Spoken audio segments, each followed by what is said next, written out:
হয়। তো অনেকে যাইতে চাইছেন যদি কাউকে বান মারতে চান, কোনো শত্রুকে বা দুশমনকে, সেটা কীভাবে করবেন সেই বিষয়ে যাতে একটা তদ্বির ভিডিও দিই। তো সেই জন্য আজকে নিয়ে আসলাম। তো কীভাবে কাজটি করবেন সেটা আমি বলে দিচ্ছি। তাই প্রথম থেকে শেষ পর্যন্ত ভিডিওটা দেখুন, তাহলে বুঝতে সুবিধা হবে। আমার সাহায্যে যদি এরকম কোনো কাজ করতে চান বা যে কোনো পরামর্শ নিতে চান, তাহলে যোগাযোগ করবেন নিচে দেওয়া নাম্বারে। ইমো, হোয়াটসঅ্যাপ বা সরাসরি কল করবেন এবং সেই ছোটো ব্র্যান্ডের সহকারে আপনি সেই কাজটি করে দেওয়া হবে। তো কাজের ক্ষেত্রে এই কাজটা নিজেরা কীভাবে করবেন সেই বিষয়ে বলি। এই যে একটা তাবিজ দিতে হবে, এটা উর্দু তাবিজ। যদি বুঝতে অসুবিধা হয় মানে বলবেন, তো উর্দুতে লেখা।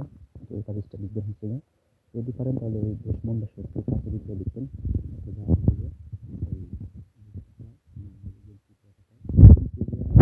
এই পেঁচার চোখ, কাকের চোখ, কাকের রক্ত, পেঁচার রক্ত, এই সব রক্ত একসাথে মিক্স কইরা আপনি কালি তৈরি করে ওই কালি দিয়ে লিখবেন। একটাই তাবিজ লিখবেন।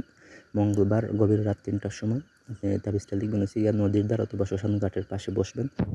উলঙ্গ হয়ে লজ্জাস্থান ঘুরে বসবেন, বসে আপনি এটা লিখবেন। ঠিক আছে?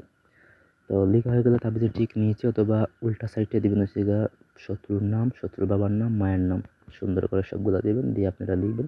লেখা হয়ে গেলে এর ভিতরে দিবেন হচ্ছে গিয়ে ওই যে কাক এবং এই পেঁচা যেটা আপনি সংগ্রহ করছেন রক্ত চোখ, তার পায়ের যে নখ আছে, নখ আনবেন, দুইটা নখ আনবেন, আইনা ওই তাবিজের ভিতরে দিবেন, একটা প্রেরক দিবেন। দিয়ে আপনি তাবিজের উপরে বলবেন, এটা মুড়াইবেন, কুটুলির ভিতরে বলবেন, বলতে সময় বলবেন যে এই শত্রু, আপনি যদি শত্রুকে বান মারান কী উদ্দেশ্য, যে উদ্দেশ্যের জন্য মারবেন, প্যারালাইসিস বা তার মেরে ফেলা বা হচ্ছে গিয়া তারা অসুস্থ করা, যেটা করবেন সেটা আপনি বলবেন। বললে আপনি তাবিজটা এই পুরাতন শ্মশান ঘাটে অথবা পুরাতন কবরস্থানে, মানে কবরের উপরে আপনি এই তাবিজটা পুঁতে দিবেন এই রাত্রেই। ঠিক আছে?